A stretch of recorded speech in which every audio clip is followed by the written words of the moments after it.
नमस्कार दोस्तों, मैं विकी गुप्ता आप सबका स्वागत करता हूं एक बार फिर से आपके अपने YouTube channel Gupta GS teaching centre में। तो दोस्तों आज हम डिस्कस करने वाले हैं 7 अगस्त 2021 का करंट अफेयर्स और साथ में हम लोग स्टैटिक जीके लास्ट में करने वाले हैं। ठीक है, तो चलिए शुरू करते हैं आज का सबसे पहला सवाल से। सबसे पहला सवाल है कि हाल ही में K2 पर चढ़ने वाले सबसे कम उम्र के पर्वतारोही कौन बने हैं। तो हाल ही में K2 पर चढ़ने वाले सबसे कम उम्र के पर्वतारोही बने हैं शहरोज कासिफ। कौन बने हैं? शहरोज कासिफ जो है K2 पर चढ़ने वाले सबसे कम उम्र के पर्वतारोही बने हैं। शहरोज कासिफ कहाँ के रहने वाले हैं? तो ये पाकिस्तान के रहने वाले हैं। ठीक है, कहाँ के रहने वाले हैं? पाकिस्तान के रहने वाले हैं शहरोज कासिफ। अगर हम बात करेंगे संतोष यादव के बारे में और बात करेंगे बछेंद्री पाल के बारे में, ठीक है, तो आपको पता होगा कि माउंट एवरेस्ट पर चढ़ने वाली प्रथम महिला कौन है? तो बछेंद्री पाल जो है माउंट एवरेस्ट पर चढ़ने वाली प्रथम महिला है। कब चढ़ी थी? तो 1984 को। कब चढ़ी थी? 1984 को माउंट एवरेस्ट पर चढ़ने वाली प्रथम महिला बछेंद्री पाल। माउंट एवरेस्ट की ऊंचाई कितनी है? तो 8,848 मीटर। कितनी है? 8,848 मीटर माउंट एवरेस्ट की ऊंचाई है। और K2 की ऊंचाई कितनी है? तो K2 की ऊंचाई है 8,611 मीटर। ठीक है, और संतोष यादव कौन है? तो संतोष यादव जो है माउंट एवरेस्ट पर चढ़ने वाली दो बार माउंट एवरेस्ट पर चढ़ने वाली महिला है संतोष यादव। ठीक है, तो K2 पर चढ़ने वाले सबसे कम उम्र के पर्वतारोही कौन बने हैं? शहरोज कासिफ। ठीक है, कहाँ के रहने वाले हैं? पाकिस्तान के रहने वाले हैं। चलिए नेक्स्ट देखेंगे, दूसरा नंबर सवाल देखिए। सेकेंड नंबर सवाल है कि हाल ही में अमेरिका ने किस देश को हथियारों की बिक्री पर मंजूरी दी है। तो अमेरिका ने अभी ताइवान के हथियारों पर बिक्री की मंजूरी दे दी है, यानी कि ताइवान देश को हथियारों की बिक्री के मंजूरी दे दी है। ठीक है, तो किसने दिया है? तो अमेरिका ने दिया है। अगर हम बात करेंगे ताइवान की राजधानी क्या है? Taipei city. ताइपी सिटी जो है यानी कि ताइपी सिटी जो है ये ताइवान की राजधानी है। ठीक है, और ताइवान की मुद्रा क्या है? तो ताइवान डॉलर ताइवान की मुद्रा है। और ताइवान जो है एशिया महाद्वीप में स्थित है। किस महाद्वीप में स्थित है? एशिया महाद्वीप। आपको पता होगा कि सबसे बड़ा महाद्वीप है एशिया महाद्वीप। सबसे छोटा महाद्वीप कौन सा है? तो ऑस्ट्रेलिया महाद्वीप है। ठीक है, ऑस्ट्रेलिया महाद्वीप जो है सबसे छोटा महाद्वीप है और सबसे बड़ा है एशिया। एशिया महाद्वीप में टोटल 48 देश आते हैं। कितने देश आते हैं? 48। और ऑस्ट्रेलिया महाद्वीप में टोटल 22 देश आते हैं। ठीक है, तो देखिए 48 देश है और 3 ऐसे देश हैं एशिया महाद्वीप में जो यूरोप महाद्वीप से सीमा साझा करता है, जैसे कि रूस जो है एशिया देश के साथ साथ एशिया महाद्वीप के साथ साथ वो यूरोप महाद्वीप में भी सीमा साझा करता है। ठीक है, तो सवाल था कि अमेरिका ने किस देश के हथियारों की बिक्री मंजूरी दी है? तो ताइवान की। अगर हम बात करेंगे चीन के बारे में, तो चीन की राजधानी क्या है? चीन की राजधानी है बीजिंग। चीन के राष्ट्रपति शी जिनपिंग। चीन की मुद्रा क्या है? तो युआन जो है चीन की मुद्रा है। ठीक है, भारत और चीन के बीच कौन सी रेखा है? तो भारत और चीन के बीच है मैकमोहन रेखा। कौन सी रेखा है? मैकमोहन रेखा है भारत और चीन के बीच। भारत और पाकिस्तान के बीच है रेड क्लिफ रेखा। ये भी आपको ध्यान में रखना है। एशिया की सबसे लंबी नदी यांगत्से नदी जिसकी लंबाई है 6300 किलोमीटर। ठीक है, वो कहाँ स्थित है? तो वो चीन में ही स्थित है, यानी कि यांगत्से नदी सबसे लंबी नदी जो चीन की सबसे लंबी नदी है और एशिया की सबसे लंबी नदी है जिसकी लंबाई है 6300 किलोमीटर। ठीक है, अगर हम बात करेंगे रूस के बारे में, तो रूस के राष्ट्रपति कौन है? तो रूस के राष्ट्रपति है व्लादिमीर पुतिन। रूस के प्रधानमंत्री मिखाइल मिशुस्तिन। रूस की राजधानी क्या है? तो मॉस्को जो है रूस की राजधानी है और मॉस्कोवा नदी के किनारे स्थित है। ठीक है, और व्लादिमीर पुतिन रूस के क्या हैं? तो रूस के राष्ट्रपति हैं। रूस जो है एशिया महाद्वीप में स्थित है और यूरोप महाद्वीप में इसका, जैसे कि रूस की राजधानी जो मॉस्को है वो यूरोप महाद्वीप में पड़ता है और रूस की जो एशिया का क्षेत्र है उसको साइबेरिया कहा जाता है। ये भी आपको ध्यान में रखना है। ठीक है दोस्तों, तो चलिए तो अगला सवाल देखेंगे, 3 नंबर सवाल। ठीक है, 3 नंबर सवाल है कि हाल ही में ISA समझौते पर हस्ताक्षर करने वाला 5वां देश कौन बना है? तो हाल ही में ISA इंटरनेशनल सोलर एलियंस समझौते पर हस्ताक्षर करने वाला 5वां देश बना है जर्मनी। कौन बना है? जर्मनी जो है इंटरनेशनल सोलर एलियंस समझौते पर हस्ताक्षर करने वाला 5वां देश बना है जर्मनी। जर्मनी कौन सा महाद्वीप में पड़ता है? तो जर्मनी जो है पहले यूरोप महाद्वीप में स्थित है। कौन सा महाद्वीप? यूरोप महाद्वीप। ठीक है, जर्मनी की मुद्रा क्या है? तो जर्मनी की मुद्रा है यूरो जो है जर्मनी की मुद्रा है। और जर्मनी की राजधानी क्या है? तो जर्मनी की राजधानी है बर्लिन। ठीक है, बर्लिन जो है जर्मनी की राजधानी है। ठीक है, ये आपको ध्यान में रखना है। अच्छा, ISA इंटरनेशनल सोलर एलियंस ये क्या होता है? देखिए कर्क रेखा और मकर रेखा। कर्क रेखा ये हो गया 23.5 डिग्री उत्तरी अक्षांश और मकर रेखा 23.5 डिग्री दक्षिणी अक्षांश। इसके बीच में जो भी देश आते हैं, ठीक है, कर्क रेखा और मकर रेखा के बीच में जो भी देश आते हैं तो उनके ऊपर डायरेक्ट सनलाइट पड़ता है, ठीक है। क्या पड़ता है? डायरेक्ट सनलाइट पड़ता है। उसके कारण उस सनलाइट को एकत्रित करने के लिए, उसको ऊर्जा बनाने के लिए एक अथी किया गया है, एक संगठन का निर्माण किया गया है जिसका नाम है IESA, इंटरनेशनल सोलर एलियंस। इसका स्थापना कब हुआ है? तो 2015 को, ठीक है। और इसका मुख्यालय कहाँ स्थित है? तो फ्रांस की राजधानी पेरिस में स्थित है, ठीक है। तो इसीलिए IESA समझौते पर हस्ताक्षर करने वाला 5वां देश कौन बना है? जर्मनी। जर्मनी की राजधानी क्या है? बर्लिन, ठीक है। जर्मनी किस महाद्वीप में पड़ता है? तो यूरोप महाद्वीप में, और जर्मनी की मुद्रा है यूरो, ठीक है। अगर हम बात करेंगे बांग्लादेश के बारे में तो आपको पता होगा बांग्लादेश की राजधानी क्या है? तो ढाका, ठीक है। ढाका जो है बांग्लादेश की राजधानी है, और टका यहाँ की मुद्रा है। किसका? तो बांग्लादेश का, ठीक है। बांग्लादेश के प्रधानमंत्री कौन है? तो शेख हसीना बांग्लादेश के प्रधानमंत्री हैं, और अब्दुल हामिद जो है बांग्लादेश के राष्ट्रपति हैं, ठीक है। भारत और बांग्लादेश के बीच, यानी कि भारत जो है बांग्लादेश के साथ कितना किलोमीटर सीमा साझा करता है? तो भारत बांग्लादेश के साथ 4096 किलोमीटर, यानी कि 4096 किलोमीटर भारत बांग्लादेश के साथ सीमा साझा करता है। भारत का ऐसा कौन सा राज्य जो सबसे ज़्यादा सीमा साझा करता है बांग्लादेश के साथ? तो पश्चिम बंगाल सबसे ज़्यादा सीमा साझा करता है बांग्लादेश के साथ, ठीक है। अच्छा, गंगा नदी को बांग्लादेश में किस नाम से जाना जाता है? जमुना के नाम से, ठीक है, सॉरी पद्मा के नाम से। और ब्रह्मपुत्र नदी को बांग्लादेश में जमुना के नाम से जाना जाता है, ठीक है। चलिए नेक्स्ट देखेंगे अगला 4 नंबर सवाल। तो देखिए दोस्तों, 4 नंबर सवाल है कि हाल ही में विदेश मंत्री एस जयशंकर किस देश की 2 दिवसीय यात्रा पर गए हैं? तो हाल ही में विदेश मंत्री एस जयशंकर जो है ये ईरान के एक 2 दिवसीय यात्रा पर गए हैं। कौन गए हैं? तो विदेश मंत्री एस जयशंकर, ठीक है। अच्छा, तो कहाँ गए हैं? अभी देखिए, ईरान के नए प्रधानमंत्री बने हैं इब्राहिम राइसी। कौन बने हैं? इब्राहिम राइसी जो है, ये ईरान के नए प्रधानमंत्री बने हैं। तो विदेश मंत्री एस जयशंकर के, यानी कि इब्राहिम राइसी के 2 दिवसीय यात्रा पर गए हैं, जो ईरान के प्रधानमंत्री हैं। ईरान की मुद्रा क्या है? ठीक है, देखिए ईरान जो है कौन सा महाद्वीप में पड़ता है? तो ईरान जो है ये एशिया महाद्वीप में पड़ता है, ठीक है। कौन सा महाद्वीप में? एशिया महाद्वीप में। ईरान की राजधानी क्या है? तो ईरान की राजधानी है तेहरान, ठीक है। तेहरान जो है ईरान की राजधानी है। और ईरान के जो नए प्रधानमंत्री बने हैं इब्राहिम राइसी, तो इब्राहिम राइसी के शपथ समारोह में इस जयशंकर ने भाग लिया है, ठीक है। अगर हम बात करेंगे इंडोनेशिया के बारे में, तो इंडोनेशिया राजधानी क्या है? जकार्ता। इंडोनेशिया के प्रधानमंत्री कौन है? तो जोको विडोडो, ठीक है। जोको विडोडो जो है यहाँ के राष्ट्रपति है, जोको विडोडो यहाँ के राष्ट्रपति हैं इंडोनेशिया के। इंडोनेशिया राजधानी क्या है? जकार्ता। और जकार्ता जो है समुद्र में तेजी से डूबने वाला शहर है, इसीलिए अब इंडोनेशिया की राजधानी जो है ये बोर्नियो द्वीप पर शिफ्ट करेगा, ठीक है। यानी कि इंडोनेशिया की जो सरकार है, इंडोनेशिया की राजधानी अब बोर्नियो द्वीप पर शिफ्ट करने वाला है, ठीक है। अब देखिए सबसे ज़्यादा मुस्लिम किस देश में है? तो सबसे ज़्यादा मुस्लिम ये इंडोनेशिया देश में पाया जाता है। ये भी आपको ध्यान में रखना है कि सबसे ज़्यादा मुस्लिम किस देश में है? तो इंडोनेशिया देश में। नेपाल की राजधानी क्या है? काठमांडू, ठीक है। और काठमांडू में ही सार्क का मुख्यालय स्थित है। सार्क में टोटल कितने देश हैं? तो 8 देश हैं, ठीक है। कितने देश है? 8। सार्क का स्थापना कब हुआ था? तो 1985 को, ठीक है। 1985 को सार्क का स्थापना हुआ था, ठीक है। तो नेपाल की राजधानी क्या है? काठमांडू। नेपाल के प्रधानमंत्री कौन है? तो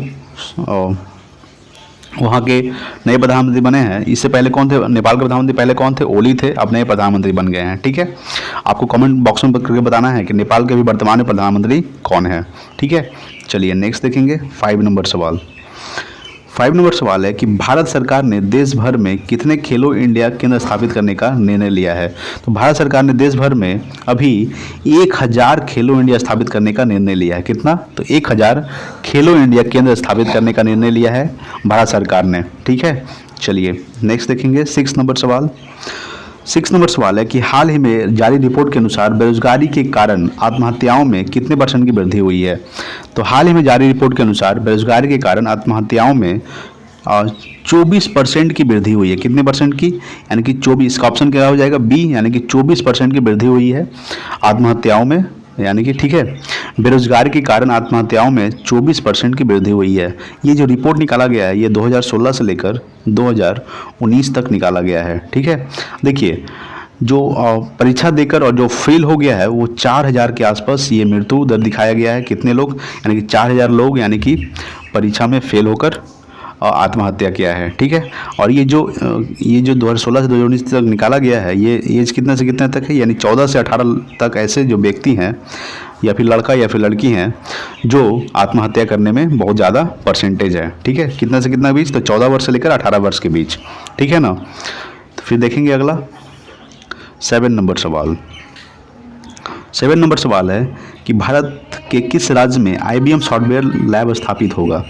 ठीक है, तो देखिए भारत में यानी कि केरल राज्य में, ठीक है, भारत के केरल राज्य में IBM सॉफ्टवेयर लैब को स्थापित किया जाएगा। IBM का फुल फॉर्म क्या होता है, इंटरनेशनल बिजनेस मशीन। क्या होता है, इंटरनेशनल बिजनेस मशीन जो है ये केरल राज्य में स्थापित किया जाएगा। ठीक है, अगर हम बात करेंगे केरल के बारे में, केरल की राजधानी क्या है, तिरुवनंतपुरम। ठीक है, केरल के मुख्यमंत्री कौन है, तो पिनराई विजयन, और केरल के राज्यपाल है आरिफ मोहम्मद खान। ठीक है, देखिए केरल में कितनी लोकसभा सीट है, तो केरल में 20 लोकसभा सीट है। कितनी लोकसभा सीट है, 20। ठीक है ना। केरल में एक नदी बहती है पेरियार नदी, ये बहुत फेमस नदी है। ठीक है, पेरियार नदी ये केरल की बहुत फेमस नदी है। ठीक है, तो भारत के किस राज्य में IBM सॉफ्टवेयर लैब स्थापित होगा, तो केरल राज्य में।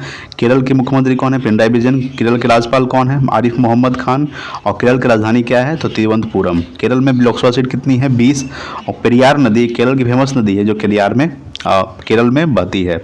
अगर हम बात करेंगे उड़ीसा के बारे में, तो उड़ीसा की राजधानी क्या है, भुवनेश्वर, और भुवनेश्वर में ही लिंगराज मंदिर स्थित है। कौन सी मंदिर, लिंगराज मंदिर। ठीक है, उड़ीसा के मुख्यमंत्री कौन है, नवीन पटनायक। उड़ीसा के राज्यपाल कौन है, ठीक है, गणेशी लाल जो है उड़ीसा के राज्यपाल है। उड़ीसा में कितनी लोकसभा सीट है, तो उड़ीसा में 21 लोकसभा सीट है, यानी कि 21 लोकसभा सीट है उड़ीसा में। ठीक है, चिल्का झील जो सबसे बड़े खारे पानी का झील है, जिसे हम लैगून झील भी बोलते हैं, वो कहाँ स्थित है, तो वो भी उड़ीसा में स्थित है। ठीक है, कोणार्क मंदिर जिसे हम ब्लैक पगोडा के नाम से भी जानते हैं, ठीक है, तो ये कहाँ स्थित है, तो वो भी उड़ीसा में स्थित है। कोणार्क मंदिर का निर्माण किसने करवाया था, नरसिम्हदेव वर्मन ने करवाया था, जो गंग वंश के शासक थे। ठीक है, तो दोस्तों ये सब था। ठीक है, जैसे कि उड़ीसा में और क्या स्थित है, Bhitarkanika national park, Simlipal national park, ठीक है, नंदनकानन अभयारण्य, ठीक है, उसके बाद जगन्नाथ मंदिर, ये सब कहाँ स्थित है, ये उड़ीसा में ही स्थित है। अब बात करें कि राजस्थान के बारे में, तो राजस्थान की राजधानी क्या है, जयपुर, और जयपुर को पिंक सिटी के नाम से जाना जाता है। ठीक है, जयपुर को पिंक सिटी के नाम से जाना जाता है। ठीक है, और राजस्थान के मुख्यमंत्री कौन है, तो कलराज मिश्र, और राजस्थान के राज्यपाल है कलराज मिश्र, और मुख्यमंत्री हैं अशोक गहलोत। ठीक है, राजस्थान जो है ये क्षेत्रफल की दृष्टि से सबसे बड़ा राज्य है, सबसे छोटा राज्य है गोवा। ठीक है, गोवा जो है क्षेत्रफल की दृष्टि से सबसे छोटा राज्य है, सबसे बड़ा राज्य है राजस्थान। ठीक है ना। चलिए नेक्स्ट देखेंगे अगला 8 नंबर सवाल। 8 नंबर सवाल है कि हाल ही में किस देश के सेना प्रमुख 2 दिवसीय भारत की यात्रा पर आए हैं। तो हाल ही में यानी कि अमेरिका देश के सेना प्रमुख, ठीक है, 2 दिवसीय भारत की यात्रा पर आए हैं। ठीक है, अगर हम बात करेंगे अमेरिका के, तो अमेरिका के राष्ट्रपति अभी नए बने हैं जो 46वें राष्ट्रपति है। ठीक है, कौन बने हैं, तो जो बाइडन जो है अमेरिका के नए राष्ट्रपति बने हैं, 46वें राष्ट्रपति। और अमेरिका के उपराष्ट्रपति बनी है जो 49वें नंबर की उपराष्ट्रपति है, जिसका नाम है कमला हैरिस। क्या नाम है, कमला हैरिस। ठीक है, ये 49वें नंबर की उपराष्ट्रपति है, और 46वें नंबर की राष्ट्रपति है जो बाइडेन। ठीक है, देखिए अमेरिका की सबसे लंबी नदी का क्या नाम है, यानी कि USA की सबसे लंबी नदी क्या है, तो मिसौरी नदी है जो है अमेरिका की सबसे लंबी नदी है। ठीक है, अमेरिका की राजधानी क्या है, वाशिंगटन DC, और वाशिंगटन DC जो है ये पोटोमेक नदी के किनारे स्थित है। कौन सी नदी, तो पोटोमेक नदी। ठीक है, पोटोमेक नदी के किनारे स्थित है वाशिंगटन DC। ठीक है, अब देखिए एक अमेरिका का एक शहर है न्यूयॉर्क। ठीक है, जहां UNO यानी संयुक्त राष्ट्र संघ का मुख्यालय स्थित है न्यूयॉर्क शहर में। इसका स्थापना कब हुआ था, तो 24 अक्टूबर 1945 को। ठीक है, कब हुआ था UNO का स्थापना, 24 अक्टूबर 1945 को। ठीक है, और न्यूयॉर्क जो है ये हडसन नदी के किनारे स्थित है। कौन सी नदी, तो हडसन नदी के किनारे स्थित है न्यूयॉर्क। ठीक है दोस्तों, तो हाल ही में किस देश के सेना प्रमुख 2 दिवसीय भारत की यात्रा पर आए हैं, तो अमेरिका के सेना प्रमुख 2 दिवसीय भारत की यात्रा पर आए हैं। ठीक है, चलिए नेक्स्ट देखेंगे 9 नंबर सवाल। 9 नंबर सवाल है कि हाल ही में हल्दीबाड़ी एवं चिल्हाटी रेल मार्ग भारत और किस देश के बीच शुरू हुई है। तो हाल ही में हल्दीबाड़ी एवं चिल्हाटी रेल मार्ग जो है ये भारत और बांग्लादेश के बीच शुरू हुई है। किसके बीच, भारत और बांग्लादेश के बीच शुरू हुई है हल्दीबाड़ी एवं चिल्हाटी रेल मार्ग। ठीक है, अगर हम बात करेंगे बांग्लादेश के बारे में, तो बांग्लादेश की राजधानी क्या है, ढाका जो है बांग्लादेश की राजधानी है। ठीक है, और बांग्लादेश की मुद्रा क्या है, तो टका जो है बांग्लादेश की मुद्रा है। बांग्लादेश के प्रधानमंत्री कौन है, तो शेख हसीना। ठीक है, शेख हसीना जो है बांग्लादेश के प्रधानमंत्री हैं, और राष्ट्रपति है अब्दुल हामिद। ठीक है, देखिए बांग्लादेश में गंगा नदी को किस नाम से जाना जाता है, तो बांग्लादेश में गंगा नदी को ये बांग्लादेश में ब्रह्मपुत्र नदी को जमुना के नाम से जाना जाता है, ठीक है, और बांग्लादेश में गंगा नदी को पद्मा के नाम से जाना जाता है, ठीक है। ब्रह्मपुत्र नदी की लंबाई कितनी है टोटल, तो 2880 किलोमीटर, ठीक है, और गंगा नदी की लंबाई कितनी है, तो 2525 किलोमीटर, ठीक है। अब क्या सवाल बन सकता है बांग्लादेश से, तो देखिए भारत और बांग्लादेश के बीच कितनी अंतर्राष्ट्रीय स्थल सीमा है, तो कितना किलोमीटर है, तो 4096 किलोमीटर, यानी कि भारत जो है बांग्लादेश के साथ 4096 किलोमीटर यानी कि 4096 किलोमीटर सीमा साझा करता है। भारत का एक पश्चिम बंगाल राज्य जो है ये सबसे ज़्यादा बांग्लादेश के साथ सीमा साझा करता है, ठीक है। भारत का ऐसा कौन सा राज्य तीनों ओर से बांग्लादेश से घिरा हुआ है, तो त्रिपुरा जो है ये बांग्लादेश के तीनों ओर से घिरा हुआ है, ठीक है। चीन के राष्ट्रपति शी जिनपिंग, चीन की मुद्रा क्या है, युआन, ठीक है। और पाकिस्तान के प्रधानमंत्री कौन है, तो आरिफ पाकिस्तान के जो राष्ट्रपति है वो आरिफ अलवी है और प्रधानमंत्री है इमरान खान। पाकिस्तान की मुद्रा क्या है, पाकिस्तानी रुपया, और पाकिस्तान की राजधानी क्या है, तो इस्लामाबाद, ठीक है दोस्तों। अब देखेंगे 9 नंबर हो गया, 10 नंबर देखेंगे। 10 नंबर सवाल है कि हाल ही में किस राज्य सरकार ने भूकंप मोबाइल ऐप का अनावरण किया है, तो ये उत्तराखंड के सरकार ने मोबाइल यानी भूकंप मोबाइल ऐप का अनावरण किया है। तो उत्तराखंड के मुख्यमंत्री कौन बने नए, ये बने हैं बसवराज बोम्मई। ये तो कर्नाटक के नए मुख्यमंत्री बने, आपको पता होगा कि कर्नाटक के नए मुख्यमंत्री कौन बने हैं, बसवराज बोम्मई, ठीक है। और कर्नाटक के राज्यपाल कौन है, तो थावरचंद गहलोत, ठीक है। और उत्तराखंड के नए मुख्यमंत्री बने हैं पुष्कर सिंह धामी। कौन बने हैं, पुष्कर सिंह धामी जो है उत्तराखंड के नए मुख्यमंत्री बने हैं। और उत्तराखंड के राज्यपाल है बेबी रानी मौर्य। कौन है, बेबी रानी मौर्य उत्तराखंड के राज्यपाल है, ठीक है। उत्तराखंड में कौन कौन से राष्ट्रीय उद्यान है, जैसे गंगोत्री राष्ट्रीय उद्यान, ठीक है, फूलों की घाटी राष्ट्रीय उद्यान, नंदा राष्ट्रीय उद्यान और जिम कॉर्बेट नेशनल पार्क, जिसका पुराना नाम है हेली नेशनल पार्क, ठीक है। जिम कॉर्बेट नेशनल पार्क का पुराना नाम क्या है, हेली नेशनल पार्क। इसका स्थापना कब हुआ था, तो 1936 को, यानी 1936 को स्थापना हुआ था हेली नेशनल पार्क का, ठीक है। कर्नाटक के नए मुख्यमंत्री कौन बने हैं, तो कर्नाटक के मुख्यमंत्री बने हैं बसवराज बोम्मई और कर्नाटक के राज्यपाल है थावरचंद गहलोत, ठीक है। गुजरात के मुख्यमंत्री कौन है, तो विजय रूपाणी और राज्यपाल है आचार्य देवव्रत, ठीक है दोस्तों। तो ये हो गया मेरा करंट अफेयर्स का आज का। और हम लोग देखने वाले हैं स्टैटिक जीके का डोज 2, ठीक है। तो डोज 2 का सबसे पहला सवाल है आज का कि पानीपत की प्रथम लड़ाई बाबर और किसके बीच हुई थी। तो पानीपत की प्रथम लड़ाई जो है ये बाबर और इब्राहिम लोदी के बीच हुआ था। कब हुआ था, तो ये हुआ था 1526 ईस्वी को। पानीपत का प्रथम युद्ध 1526 ईस्वी को, और 1556 ईस्वी को पानीपत का द्वितीय युद्ध, और पानीपत का तृतीय युद्ध 1761 ईस्वी को, ठीक है। ये भी आपको ध्यान रखना है, प्रथम युद्ध 1526 ईस्वी को, द्वितीय युद्ध 1556 ईस्वी को और तृतीय युद्ध 1761 ईस्वी को। तो पानीपत का प्रथम लड़ाई बाबर और किसके बीच हुआ था, तो बाबर और इब्राहिम लोदी के बीच। नेक्स्ट है सेकंड नंबर सवाल कि पिंक सिटी जयपुर को किसने स्थापित किया था। तो पिंक सिटी जयपुर को सवाई जयसी ने स्थापित किया था। किसने स्थापित किया था, पिंक सिटी जयपुर को सवाई जयसी ने स्थापित किया था, ठीक है। जयपुर किसकी राजधानी है, तो जयपुर जो है ये राजस्थान की राजधानी है जयपुर। नेक्स्ट है 3 नंबर कि वायुमंडल में कौन सी निष्क्रिय गैस सर्वाधिक मात्रा में होती है। तो वायुमंडल में आर्गन निष्क्रिय गैस है जो सर्वाधिक मात्रा में पाई जाती है। सबसे पहले तो ये जानिए कि निष्क्रिय गैस कितने हैं वर्तमान में। तो निष्क्रिय गैस है 6। कौन कौन है, helium, neon, argon, krypton, radon, xenon. Helium, neon, argon, krypton, radon, xenon. और आर्गन जो है ये वायुमंडल में सबसे ज़्यादा पाया जाता है। ऐसा कौन सा निष्क्रिय गैस है जो वायुमंडल में नहीं पाया जाता, तो वो नहीं पाया जाता है रेडॉन। रेडॉन जो है यानी कि आरडी वह वायुमंडल में नहीं पाया जाता क्योंकि वो बहुत भारी तत्व है, ठीक है। नेक्स्ट देखेंगे 4 नंबर सवाल कि अर्थशास्त्र का पिता किसे कहा जाता है। तो एडम स्मिथ को, ठीक है। एडम स्मिथ को अर्थशास्त्र का पिता कहा जाता है, ठीक है।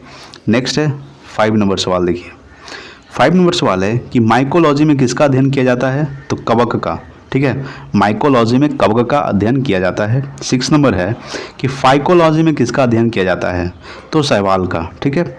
माइकोलॉजी में कवक का अध्ययन किया जाता है और फाइकोलॉजी में शैवाल का अध्ययन किया जाता है। नेक्स्ट 7 नंबर कि तीनों गोलमेज सम्मेलन में किसने भाग लिया था। तो तीनों गोलमेज सम्मेलन में भाग लिया था डॉक्टर भीमराव अम्बेडकर और तेज बहादुर, ठीक है। डॉक्टर भीमराव अम्बेडकर और तेज बहादुर जो है ये तीनों गोलमेज सम्मेलन में भाग लिया था। प्रथम गोलमेज सम्मेलन कब हुआ था, 1930 ईस्वी को, ठीक है। द्वितीय गोलमेज सम्मेलन कब हुआ था, 1931 को, और 1932 को ये तृतीय गोलमेज सम्मेलन हुआ था। नेक्स्ट 8 नंबर कि ब्राह्म समाज के संस्थापक कौन थे, तो राजा राम मोहन राय, ठीक है। राजा राम मोहन राय जो है ये ब्राह्म समाज के संस्थापक थे। ब्राह्म समाज का स्थापना कब हुआ था, तो 1828 ईस्वी को, ठीक है, 1828 ईस्वी को ब्राह्म समाज का स्थापना हुआ था। संस्थापक थे राजा राम मोहन राय, ठीक है। नेक्स्ट देखेंगे 9 नंबर सवाल। 9 नंबर सवाल है कि शरीर में एनीमिया रोग किस कारण से उत्पन्न होती है? तो आयरन की कमी से, ठीक है, आयरन की कमी से शरीर में एनीमिया रोग होता है। आयरन का संकेत क्या होता है? आयरन का संकेत यानी कि लोहा का संकेत होता है Fe और इसका एटॉमिक नंबर परमाणु संख्या 26 होता है, ठीक है। तो एनीमिया की कमी से कौन सा रोग होता है? आयरन की कमी से कौन सा रोग होता है? तो एनीमिया रोग होता है। नेक्स्ट 10 नंबर और आज का लास्ट सवाल कि हड़प्पा सभ्यता कैसी सभ्यता थी? तो हड़प्पा सभ्यता जो है ये कांस्य युगीन सभ्यता थी। कैसी सभ्यता थी? कांस्य युगीन सभ्यता, ठीक है दोस्तों। तो आज के लिए इतना ही। अगर वीडियो अच्छा लगा तो प्लीज़ लाइक कीजिएगा, शेयर कीजिए। Thank you so much. जय हिंद, वंदे मातरम।